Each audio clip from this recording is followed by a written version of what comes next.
كل طبق ب5 جنيه. تعال نشوف الطبق اللي هو بيعمله له عم الراجل الغريب العجيب ده ب5 جنيه. الغريب بقى اللي هو عليه طريقة أكل وأسلوب جميل قوي، وعبيله واديله زي ما احنا شايفين كده. في حاجات بيستخدم فيها المعلقة، وفي حاجات بيستخدم بيها ايده زي ما احنا شايفين كده.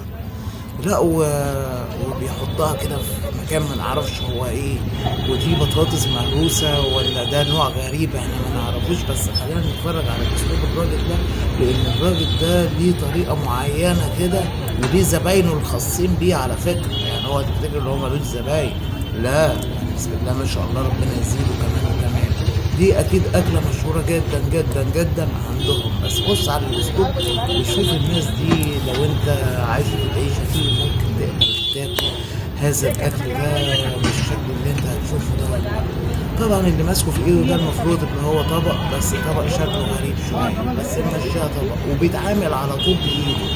وبيجيب البتاع ده وبيحط عليه عيش باين، وبيقوم انت فاهم انت مكسره كده التكسير اللي احنا شايفينه ده. ودي ايه اللي هو الجامعة دي صلصة ولا دي شطة ولا دي ايه دي؟ ها؟ دي حاجة مش مفهومة، بس في الآخر هنفهم كل حاجة. اوعى تفتكر ده مش هنفهم. لا، ودي زباين ده عامل كده شبه مثلا واحد واقف بعربية والناس بتروح له وبتيجي وبتاكل من عنده وبتشرب ومية مية. الراجل ده شبههم كده بالظبط، بس مختلف طبعا، مختلف في طريقة الأكل. يعني اتفرج كده، انت ماسك كيس اهو في ايديه، هيعبي فيها ايه دي؟ ما عباش فيها حاجة. جاب الطبق بتاعه، جاب الكيس كمان حلو أوي. انت هتعمل ايه يا عم الحاج؟ فرجنا. قال له واحد، قال له اديني ب4 جنيه من ده.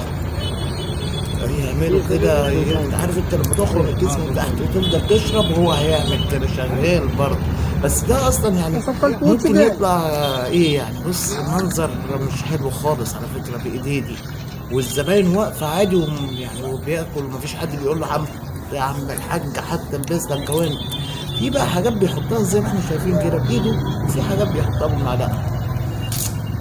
ما تحط الطحينه بايدك بالمره يا عم الحاج، جت على دي. ده عيش بقى، بس شكله عيش ناشف قوي، جايبه كسره كده زي ما احنا شايفين. ده لو طلع عيش اصلا في الاخر. ويقوم حاطط بقى عليه ايه، 2 كيلو شطه على 2 كيلو فلفل اسود. ده اللي احنا عارفينه في الفيديو. امال اللي احنا بقى مش عارفينه اللي هو بيعمله ده غريب قوي على فكره. الراجل ده هيعمل فينا ايه تاني؟ بص اتفرج اهو، عبيله واديله يابا على طول. اهو طحينه. دي طحينه، دي شكلها طحينه. الغريب بقى اللي ممكن ما تطلعش طحينه في الاخر، يعني ممكن تطلع حاجه شبه الطحينه بس ما تطلعش طحينه. ولا انتوا ايه رايكم؟ لو بصوا الاسلوب بتاعه عامل ازاي.